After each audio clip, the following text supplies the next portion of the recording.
Salam traderlar. Bir mövzuya toxunmaq istəyirəm. Düzdür, bunun mənə aidiyyəti yoxdur, amma artıq neçənci mesajdır ki, alıram. Təqribi 15 mesaj almışam izləyicilərdən, üzvlərdən ki, Binance-da alış-veriş etmişəm və problemə düşmüşəm.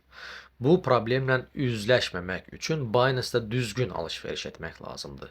Üçüncü şəxs deyilən bir şey var. Üçüncü şəxs. Yəqin ki, siz alış-veriş edəndə orada hamınız görmüsünüz ki, üçüncü şəxsdən ödəniş qəbul etmirəm. Bunu siz də etməli deyilsiniz. Tutaq ki, siz USDT satırsınız və sizə ödəniş olunur. Həmin qəbzdə qəbz mütləq tələb edirsiniz. Qəbzdə ad və soyad Binance-da həmin adamın akkauntun Binance-ın ad və soy adı ilə eyni olmalıdır. Eyni deyilsə ödənişi qəbul etmirsiniz.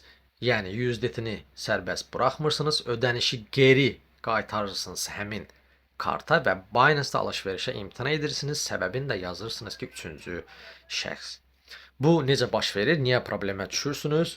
Kimsə kimisə aldadır, pullarını oğramaq istəyir, hər hansı bir yolla şantaj edir və s. Və onu məcbur edir ki, pul versin ona. Bunu necə edir? Öz kartına qəbul etməmək üçün Binance-da girir USDT satan adamın akkauntuna, ondan güya ki USDT alır.